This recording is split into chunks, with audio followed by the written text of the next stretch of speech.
Hola, bienvenidos a otra clase. En esta vamos a hablar un poquito de los elementos de la epidemiología. Ya sé que muchas de estas cosas las vieron con Vero, pero nunca está de más refrescarlas o verlos de otra manera, porque como dice el refrán, todo depende del cristal con que se mire.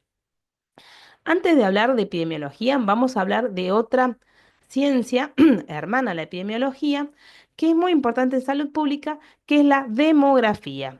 La demografía es la ciencia que estudia las poblaciones humanas en cuanto a su número, composición y evolución a lo largo del tiempo. Es decir, que lo que hace la demografía es estudiar la dinámica poblacional para poder detectar puntos clave o puntos débiles en nuestra pared, por decirlo de una manera, para justamente apuntalarlos o intensificarlos, es decir, para planificar la salud pública.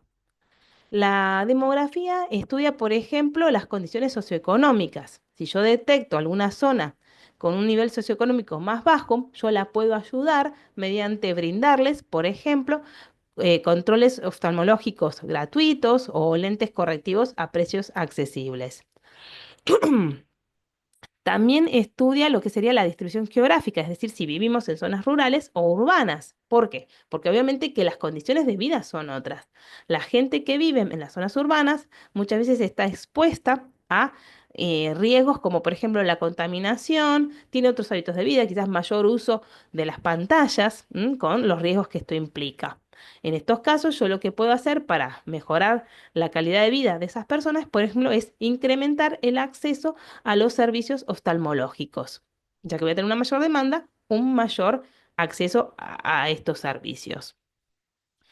También evalúa lo que es la edad poblacional. Esto es importante. Por ejemplo, si yo tengo que mi población tiene una mayor edad poblacional, es decir, que tengo ya población más bien de edad avanzada, voy a tratar de enfatizar en lo que sería el diagnóstico o tratamiento de enfermedades asociadas a la edad, como por ejemplo cataratas, glaucoma o degeneración macular.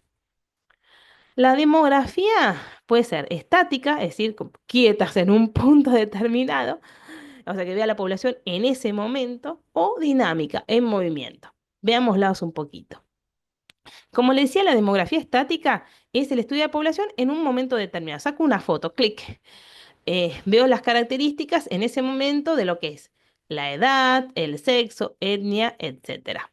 Es como si yo voy al médico, entonces agarra, me mide la altura, me toma el peso, me mide lo que sería la circunferencia a nivel abdominal y con esos datos calcula el índice de masa corporal, que es un índice que es justamente de riesgo de enfermedades metabólicas como la diabetes. Esto es lo mismo, yo lo que hago es ver esas características de la población y ver qué riesgos puede tener, dónde yo tengo que ayudar para mejorar la salud pública. ¿Y cómo consigo esos datos? Bueno, los datos los obtengo a partir de encuestas, registros oficiales, pero principalmente a través del censo. El censo nosotros tuvimos uno hace poquito, en el año 2022, que se recuerda que nos quedamos en casa y pasaba el censista en forma sistemática, casa por casa, haciendo una serie de preguntas. Es como una encuesta gigante el censo. ¿Y qué preguntas hacía? A preguntas asociadas a esto, a ver, a poder ir categorizando mi población en nivel socioeconómico, educación, salud. Por ejemplo. Preguntaba vos si de la casa era propia o no era propia, la calidad de los materiales, agua potable o no agua potable, el nivel de ingresos económicos, o sea, más o menos qué nivel de ingresos tenías, si dentro de esa vivienda había más de un aporte, o sea, por ejemplo, el padre y la madre o solamente el padre. Todo esto me está hablando de un nivel socioeconómico. Después, en el caso de los adultos que vivían en la vivienda, hasta dónde había llegado su nivel de educación, si era primario, secundario, terciario o posgrado. En el caso de los niños, qué edades tenían, si iban a edad de escolar, iban a la escuela, no iban a la escuela, o sea, tal vez nivel de educación. Nivel de salud, o sea, de la parte de salud, por ejemplo, si tenía el calendario completo de vacunas, si tenía obra social o no tenía obra social, prepaga o no prepaga, o sea, diferentes puntos, como le decía, para poder ir evaluando mi población. ¿m? Estos datos se van a expresar en forma, por ejemplo, de tablas de frecuencia. ¿Qué es esto? Frecuencia es cuánto cuán frecuente es algo, o sea, cuánto se repite un valor o una categoría. Por ejemplo, cuánto se repite la categoría femenino, cuánto se repite la masculino o cuánto se repite cierta edad. Entonces, por ejemplo, podemos tener justamente tablas de frecuencia de cuántas mujeres y varones hay y qué edades tienen. Esto es importante. Por ejemplo, yo tengo una cierta población que tiene bastantes mujeres en edad fértil, yo puedo apuntalar, por ejemplo, ¿con dónde? En mejorar los servicios de obstetricia y ginecología. ¿Por qué? Porque de esa manera garantizo un buen embarazo, un buen parto y disminuyo la mortalidad materno e infantil asociada justamente al nacimiento. También los datos se pueden representar en forma gráfica, no como números, sino como por ejemplo un gráfico de torta, un gráfico de barra o pirámides poblacionales. Y esto es muy bueno, ¿por qué? Porque justamente la información entra por los ojos. Entonces nosotros al ver esos gráficos, en forma clara y rápida, podemos ver los datos, entenderlos y empezar a sacar conclusiones. Veamos las pirámides poblacionales. Acá tienen tres ejemplos de pirámides poblacionales. El, la- el eje horizontal es la población y el eje vertical es la edad. En las dos primeras ustedes pueden ver que tiene una base muy ancha. ¿Qué quiere decir esto? Que tengo mucha gente joven, una alta natalidad. En la primera, entonces tenemos una alta natalidad, pero de esa gente poca llega a edades mayores, o sea, la punta es muy finita. Bien pirámides de esta forma. ¿Esto qué quiere decir? Que algo me está pasando en el medio. Eso es porque tengo una alta mortalidad. Y esto es clásico de los países subdesarrollados. En la de al lado, que parece más que una pirámide, un conito de dulce de leche, acá tengo otra vez una base ancha, alta natalidad y más gente llega a edad de mayores. O sea que la mortalidad está más controlada. Hay una más relación entre los grupos etarios. Esto es característico por ejemplo, de nuestro país, o sea, de países que ya están en desarrollo. Y finalmente, la última, que no tiene forma de pirámide, tenemos una base ya no tan ancha, ves más estrecha, un poco más grande que lo que sería la parte superior, ¿no? ¿Esto qué quiere decir? Que ya la natalidad es más baja y pero toda esa gente llega a edades mayores. Es decir, que tenemos una alta probabilidad, una alta esperanza de vida. Es una población más bien envejecida, o sea, la mortalidad es baja. Esto es característico de lo que ocurre, por ejemplo, en Europa, donde tenemos justamente poblaciones envejecidas, en los países ya desarrollados. En cuanto a la demografía dinámica, como les dice, es movimiento. ¿Qué es lo que me hace que aumente, disminuya o se mueva mi población? Justamente, aumenta por los nacimientos, disminuye por las defunciones y se mueve por las migraciones. Para ver lo de los nacimientos, vamos a hablar de tasa de natalidad. Después vamos a ver bien qué es tasa, pero en líneas generales, para que ya ir pudiendo analizar estos datos, tasa de natalidad en lo que evalúa es el número de nacimientos, o sea, son los números de nacimientos en mi población por, por un periodo determinado, generalmente, por ejemplo, un año. Eh, y entonces, volvamos para atrás un poco. La tasa entonces, de natalidad. Vemos que las dos primeras era alta. Entonces, si yo tengo una alta tasa de natalidad, ¿a dónde tengo que apuntalar? Tengo que apuntalar en la población pediátrica, la población infantil. O sea, tengo que tener servicios pediátricos, tengo que tener una buena servicios de educación, etcétera. Ahora veamos la tasa de mortalidad. Que podíamos tener dos situaciones, ¿recuerdan? La tasa de mortalidad, entonces ahora tenemos los que fallecen en mi población. También en un periodo, por ejemplo, de un año. Veamos, vamos para atrás. Mm, en la primera era muy característica que teníamos una alta tasa de mortalidad. Entonces, ¿qué tengo que hacer? Bajar esa tasa de mortalidad. ¿Y cómo la bajo? La bajo como, por ejemplo, viendo cuáles son las causas de esa mortalidad. Por ejemplo, mortalidad infantil por desnutrición, mortalidad por enfermedades transmisibles. Entonces, ¿acá qué tengo que hacer? Prevenir con vacunas, tratar las enfermedades con antibióticos, mejorar las condiciones de vida de la gente en lo que es saneamiento, agua potable, etcétera, para que esas enfermedades no se propaguen. En la última, ya la mortalidad está controlada, la mortalidad era baja. Y acá entonces, ¿a dónde tengo que dirigir mis recursos en salud? ¿A qué? a las enfermedades ya más asociadas a la vejez, porque tenemos una población envejecida. Entonces, a un diagnóstico temprano y tratamiento temprano de enfermedades como, por ejemplo, como las que vimos, cataratas, glaucoma. Es decir, que lo que estamos haciendo en esto es identificar lo que son los grupos vulnerables para poderlos ayudar. La migración, lo que hace acá es, lo que hace en este caso es ver cómo se mueve la población, por ejemplo, por las personas que ingresan a un país, la inmigración, y los que salen, que son la emigración. Esto obviamente ahora en este caso los datos los obtengo justamente de las fronteras, de las visas, etcétera. Y esto es importante porque en algunos casos esto puede ser bastante grande. Por ejemplo, en situaciones de conflictos bélicos o desastres naturales, hay un gran desplazamiento de gente de un país a otro o de una región a otra. Y la región que los recibe tiene que estar preparada, porque esa gente a veces viene sin nada. Entonces tenemos que tenerle ropa, quizás, alimentos, que evitar que se enfermen, porque como muchas veces están así medio hacinados, lamentablemente. Si se enferma, se empieza a propagar. Entonces tenemos que controlar la parte de enfermedades, también después reubicar esas personas. Realmente es una gran planificación. ¿Qué es la epidemiología? La epidemiología viene de la palabra, o sea, deriva del griego epi, sobre, demos, población, y logos, estudios. Es decir, estudio sobre la población, o sea, lo que afecta a la población. ¿Qué es lo que afecta? Y lo que estuvimos viendo, la relación entre salud y enfermedad y las condiciones de vida. En epidemiología hay dos conceptos muy importantes que me parece que los tenemos que ir diferenciando: incidencia y prevalencia. Incidencia son algo que incide, algo que, ¡pum!, son los nuevos casos de una enfermedad.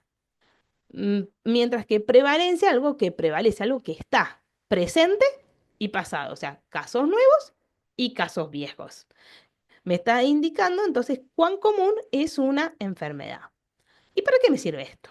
Por ejemplo, también para detectar factores de riesgo. Por ejemplo, si yo estoy viendo que le aumenta la incidencia de una enfermedad y quizás hay algún factor de riesgo que está ayudando a que esa enfermedad ocurra, y entonces yo tengo que determinar cuál es para poder implementar medidas, ya sea de prevención de la enfermedad que no ocurra o para limitarla, ¿no? Es decir, que yo lo que tengo que estar es atento, alerta. Y eso es justamente la vigilancia epidemiológica. O sea, detectar en forma temprana para justamente para prevenir la aparición de enfermedades o limitarlas para que cause justamente el menos daño posible. Para ellos es justamente vigilancia, es que todos estemos atentos. Y para ellos lo que hace es el Sistema Nacional de Vigilancia Epidemiológica, el SINAVES, recolecta, analiza datos y justamente saca esas conclusiones. Pero ¿y quién le pasa los datos? El personal de salud, porque justamente existen enfermedades de notificación obligatoria. Por ejemplo, son de notificación de enfermedades que se puedan propagar, como el dengue, el COVID, para justamente, para tomar medidas. Por ejemplo, si hay un brote de dengue, a ver, ¿qué tengo que analizar? A ver, ¿cuál es el estado inmune de mi población? ¿La vacuné, no la vacuné? Entonces, para el año que viene, ojo, yo tengo que vacunar, porque si tuve este brote de dengue, ya el virus está, y el año que viene puedo volver a tener brote. Entonces, tengo que planificar a futuro. Ahora, para contención, ¿qué tengo que hacer? Y reforzar el sistema de salud, porque esa gente va a ir a los hospitales, a los distintos servicios de salud, entonces tiene que ser atendido. A su vez, también para fortalecer el sistema de salud, también se pueden hacer como a veces, como, por ejemplo, decir, a ver, vos tenés con concientizar a la población con cuándo debe recurrir al sistema de salud para no ir, oh, me duele, a ver, tengo, no sé, 37,2 de fiebre, y no, no vayas quizás. No, a ver, tenés más de esta temperatura, tenés síntomas abdominales, papá. Entonces, para que la gente vaya cuando tiene que ir y no saturar el sistema de salud. También estoy frente a un brote, tengo que limitar que se propague. ¿Cómo puedo, por ejemplo, limitarlo en el caso de este? Y limitar el vector. Entonces, por ejemplo, también concientizar de que no haya agua estancada, que es donde se reproduce el mosquito, que es justamente el que transmite ese virus de una persona a la otra. Bueno, también son de notificación obligatoria enfermedades justamente que pueden ser prevenibles por vacunas, como el sarampión y la rubiola. Porque lo mismo, si yo tengo una vacuna, o sea, esta enfermedad la tendría que poder erradicar. Si no lo estoy haciendo, porque quizás hay algunos agujeritos en mi plan sanitario que tengo que fortalecer. Por ejemplo, no sé, a ver, esa persona viene de acá, viene de otro país, es un paciente de nuestro país.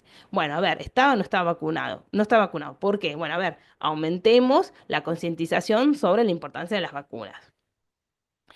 También, por ejemplo, son de notificación obligatoria enfermedades de transmisión sexual como el HIV, la sífilis, otra vez. mm, A ver, si se están transmitiendo, quizá, bueno, también hacer, por ejemplo, educación sexual, que haya relaciones sexuales con protección, etcétera, para tratar de disminuir estas enfermedades y de que no se transmitan de una persona a la otra.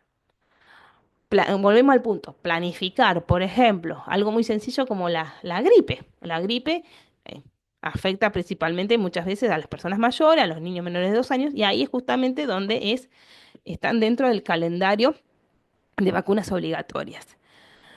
Bueno, la gripe tiene una característica. Esos virus cambian su superficie para engañar el sistema inmune, y entonces, ¿qué pasa? Van variando.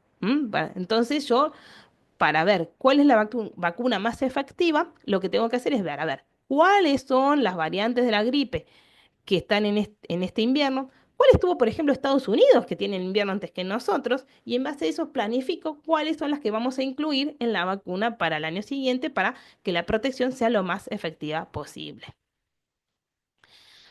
Pero esto de la vigilancia epidemiológica es de todo el personal de salud. Por ejemplo, en cuanto a los trastornos de pérdida de visión leve, no son una enfermedad, no son de notificación obligatoria, pero no implica que afecten a la gran cantidad de personas y que afecte la calidad de vida de muchas personas. Entonces, quizás nosotros, desde nuestro granito de arena, podemos contribuir, por ejemplo, concientizando a la población de cuáles son los factores de riesgo para tratar de disminuir la presencia de estos trastornos y mejorar la calidad de vida de varias personas. Es decir, que nosotros desde nuestro lugar también podemos contribuir a lo que es la vigilancia y a garantizar la salud de todos. En cuanto a epidemiología, hay tres también situaciones diferentes que es importante discriminarlas. Epidemia, endemia y brote. Epidemia, ¿qué es una epidemia? Una epidemia es lo que tuvimos el COVID, o sea, la tenemos cercana. Es un aumento rápido de la enfermedad y que se extiende a gran número de personas.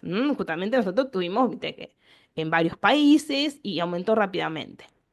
Es decir, que la incidencia, que son los números de casos nuevos de la enfermedad, aumenta rápidamente por encima de lo esperado. Endemia es cuando yo tengo una incidencia de la enfermedad basal un poquito alta.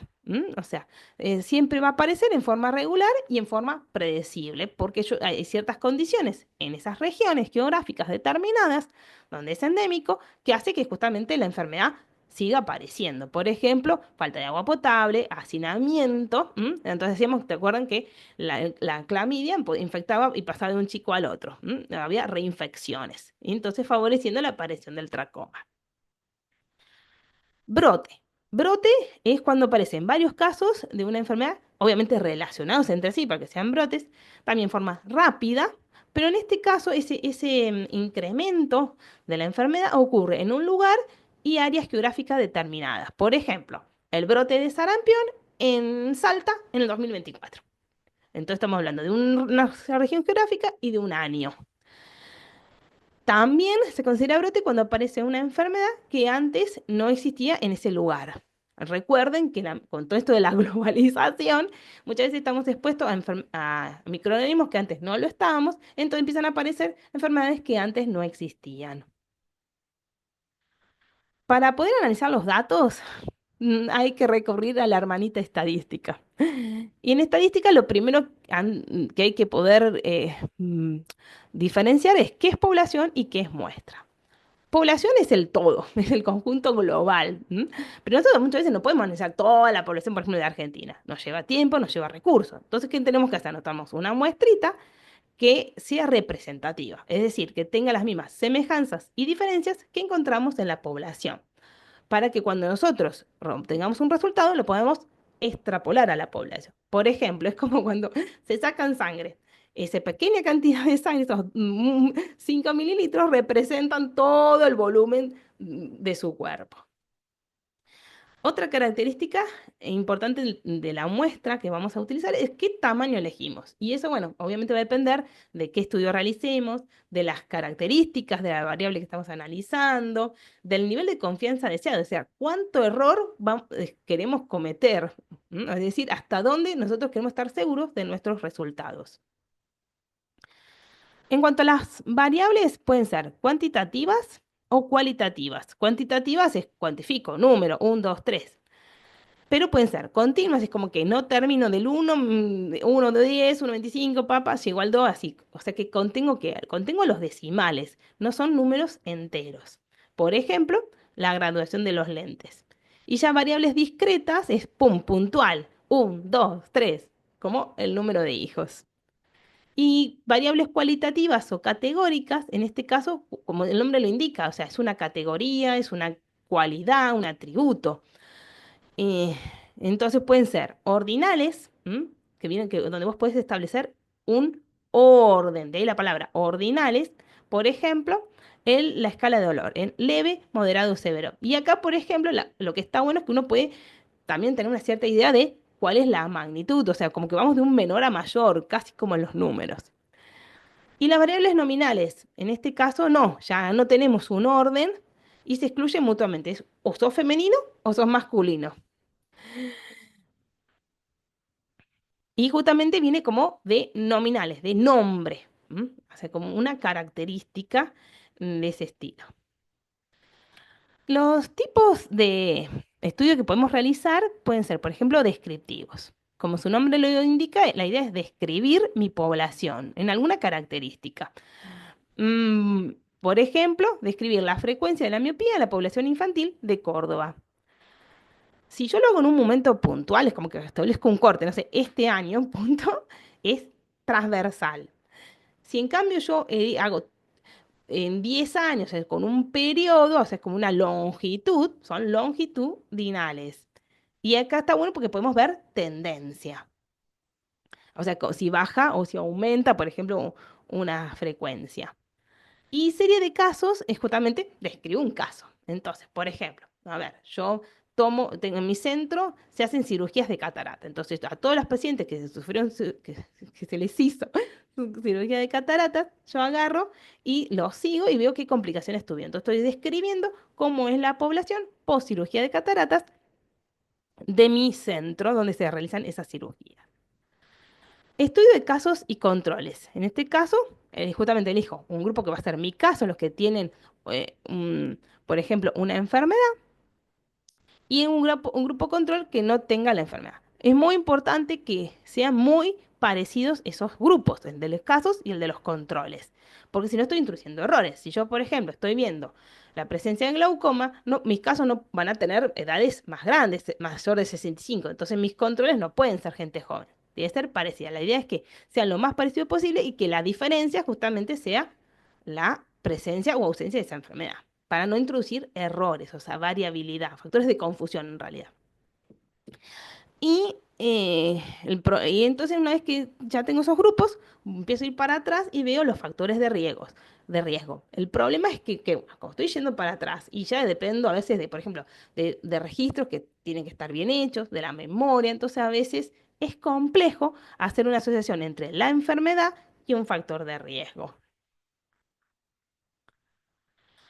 Los estudios de cohorte, en este caso, yo un grupo con y sin exposición. Y también lo sigo a lo largo del tiempo a ver si aparece o no aparece algún efecto. Entonces acá es más fácil establecer lo que es la relación causa y efecto. Pero ¿cuál es el problema? Obviamente son más caros porque estoy siguiendo a las personas a lo largo de un tiempo. Y otro problema es que tengo que asegurarme que todos sigan, porque si empiezo a perder gente, también puedo introducir error. Una vez que tengo estos datos, voy a empezar a analizar justamente. Yo les dije, a ver, cuán frecuente es, por ejemplo, la miopía en la población infantil de Córdoba. Entonces existen distintas medidas de frecuencia. Por ejemplo, la proporción. La proporción lo que hace es justamente relaciona un porcentaje con un total. ¿M? Un claro ejemplo de proporción es la prevalencia. o números de casos de una enfermedad con respecto a mi población. Otras medidas de frecuencia son las tasas que vimos, tasa de natalidad, tasa de mortalidad, es decir, nacimientos o muertes que ocurren en mi población. Existen diferentes tipos de tasas. Otra, por ejemplo, la incidencia también es una tasa, son los casos nuevos de una enfermedad en la población que está expuesta, digamos, que puede padecer la enfermedad, o sea, que tiene un riesgo. Si yo estoy ya viendo algo de que, digamos, en la parte de la población estoy teniendo en cuenta que puede haber la probable exposición, o sea, que está expuesta a un cierto factor de riesgo, ahí estoy medio como teniendo en cuenta también un poco lo que es la probabilidad. No, eso es la ventaja de la tasa, que puedo ver un poco eso, lo que es probabilidad. Otra forma de frecuencia es la razón. Esto está bueno porque acá en este caso, acá comparo naranjas con manzanas, por ejemplo. O sea, ¿cuántas enfermeras hay por cama de hospital? O por ejemplo, ustedes quieren ver, a ver, en mi centro yo vendo tantos lentes de contacto. ¿Qué se usa más? ¿Lentes blandos o lentes rígidos? Entonces, a ver, de tantos pacientes que usan lente de contacto, ¿cuántos usan blandos y cuántos usan rígidos? Entonces divido los que usan blandos con respecto a los que usan rígidos y puedo ver la relación que hay entre ellos. Por ejemplo, en el caso del ejemplo, cada dos pacientes que utilizan lentes blandas, uno utiliza lentes rígidas. Las medidas de frecuencia también son muy utilizadas, por ejemplo, para los accidentes laborales. Esto es súper importante en las empresas. ¿Por qué? Porque deben mantenerse bajo ciertos niveles. Si no, estoy teniendo demasiados accidentes y tengo que ver qué está pasando, ¿no? Tenemos, por ejemplo, el índice de incidencia de accidentes, o sea, cuántos números de accidentes ocurren con respecto al número de trabajadores. Y eso está bueno porque justamente también, por ejemplo, me puedo decir, a ver, me sirve quizás para comparar, por ejemplo, las áreas, ¿no? En esta área, no sé, tengo tantos accidentes, en esta área es el otro. ¿Cuál es el accidente más frecuente? Eso ahí tengo el índice de frecuencia. ¿M? Por ejemplo, si ahí ya es número de accidentes, ¿sobre qué? Sobre cuánto tiempo yo estuve expuesto a que me ocurra ese accidente, o sea, cuántas horas trabajé. ¿M? Y finalmente, el índice de gravedad. ¿Cuánto me afecta a mí o a la empresa ese accidente? O sea, ¿cuántas horas no trabajé con respecto a las horas que trabajo? Entonces, ahí pueden ver cuál importante o cuán grave fue ese accidente. ¿Por qué? Por ejemplo, porque va a contar todo. Las horas que no trabajé por si tuve una carpeta médica, las horas que trabajo, pero que no trabajo al 100%, porque quizás que momentáneamente, no sé, tengo la mano que lastima. Entonces quizás ciertas actividades manuales no las puedo realizar y nada más estoy en ventas. Y bueno, pero mi principal función era la otra. Entonces no estoy cumpliendo mis funciones en 100%. O si me voy al trabajo por ir al médico, también. Eso es gravedad. También después podemos ver lo que son las medidas de tendencia central. En este caso, lo que hago es justamente es como establecer una línea media, hacer dónde están mis valores, dónde se concentran. Y el ejemplo más clásico de esto es la media o promedio. Entonces, por ejemplo, un clásico es, por ejemplo, si yo quiero ver cuál es la edad promedio de una enfermedad, o sea, la mayoría de los pacientes con cataratas tienen una edad promedio de un 65 años. Entonces, lo que hago es sumo todas las edades y lo divido por el número de pacientes. La moda. La moda está bueno para ver la frecuencia cuando tenemos variables que no son numéricas, que no puedo calcular una media, que son como de categorías. Entonces ahí lo que veo es, a ver, ¿cuál es la que más se repite? A ver, lentes blandos, lentes rígidos. Entonces ahí puedo ver y saber cuál es más frecuente. Y mediana también es una idea de lo que sería esa línea media, esa idea central, o sea, un parámetro de ubicación. Pero ¿cuál es la ventaja de la mediana? La mediana, yo para calcularla ordeno todos los números de menor a mayor, o viceversa, ¿no? Y el valor medio, esa es la mediana. La ventaja de esto es que no se me ve afectado por lo que son los valores extremos, que sí me afectan la media. Por ejemplo, si en mi media yo vengo sacándome 10, 10, 10, 10, 10 y de repente tengo un 2, mi promedio va a bajar.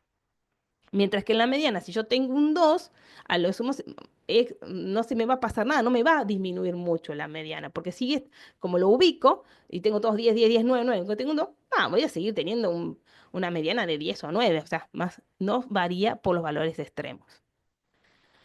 ¿Para qué sirven estas medidas de tendencia central? Bueno, por ejemplo, como les decía, si yo sé cuál es la edad promedio de una enfermedad como cataratas, a partir de esa edad puedo intensificar los controles oftalmológicos para prevenir una enfermedad. También, si yo, o por ejemplo, ver, tomar decisiones, como le decía también, a la hora de distribuir los recursos. Si yo sé que una enfermedad es más frecuente, como el dengue, es más frecuente en verano, y en esos momentos yo voy a intensificar que haya más personal de salud para atender a la población, voy a garantizarme que en esos meses la gente esté vacunada, etcétera. Identificar grupos de riesgo, por ejemplo, si yo veo que la media o la mediana de enfermedades como sobrepeso, diabetes, está disminuyendo. ¿Qué quiere decir esto? Que está ocurriendo a edades más tempranas. Entonces, ese es el grupo etario al cual yo tengo que apuntalar, o sea, mediante la concientización de lo que serían las medidas de prevención, ¿m? Y promoción. Por ejemplo, concientizar a la gente de cómo disminuimos eso y mejorando la alimentación, que haya que hagan más actividades al aire libre los chicos, controles a nivel pediátrico, etcétera. Y como también, como decimos, vemos, es comparar en el tiempo. O sea, yo puedo comparar cuál es la media y la mediana de esas enfermedades en estos tiempos con respecto a años antes. Por ejemplo, ¿cuál es la media de la mediana? ¿Mm? De la edad o de la frecuencia de miopía. Ahora que hay más uso de pantallas con respecto a antes que no teníamos tanta uso de pantallas. Entonces comparo diferentes tiempos, para ver si justamente hay alguna variación, como en este caso. Y finalmente las medidas de dispersión es cuánto me alejo de esa media que yo establecí. Y esto me da idea de cómo es mi grupo, la heterogeneidad o la homogenicidad de mis resultados. Por ejemplo, la más clara y fácil de entender para mí es el rango, ¿no? Ustedes ponen todos los valores de menor a mayor, entonces el valor mínimo y el valor máximo. Eso es tu rango, o sea, va de este a este. Si ese rango es amplio, quiere decir que mis resultados están bastante separados. O sea, tengo heterogeneidad. Si en cambio ese rango es chiquito, quiere decir que los valores están bastante cercanos, entonces hay más homogenicidad. Y algo parecido ocurre con la variancia del desvío estándar también, es cuánto me alejo de esa media. Son bastante parecidos, varían lo que son las unidades. Y esto imagínenselo como un termómetro o un semáforo, ¿no? Entonces yo tengo un verde, por ejemplo, estoy cercano a esa media. Si ya me va a agarrar un amarillito y me estoy empezando a alejar, y si un rojo me fui bien lejos. Es muy utilizado, por ejemplo, en control de calidad, ¿no? Si yo, o sea, yo voy midiendo todos los días, el control me da, de glucosa me da 90 90 90 90. De repente, un buen día, me da y un 100. Ah, bueno, señal de alarma, todavía estoy en el amarillito, va, genial. Bueno, si de repente me da, no sé, un 130 y ya me fui al demonio, tengo que ver qué está pasando. O sea, es para esas cosas, ver cuánto me alejo de un valor medio. Bueno, eso ha sido todo por hoy. Espero que haya sido clara la clase. Y bueno, como siempre, estamos a su disposición, tanto Caro como yo, para cualquier duda.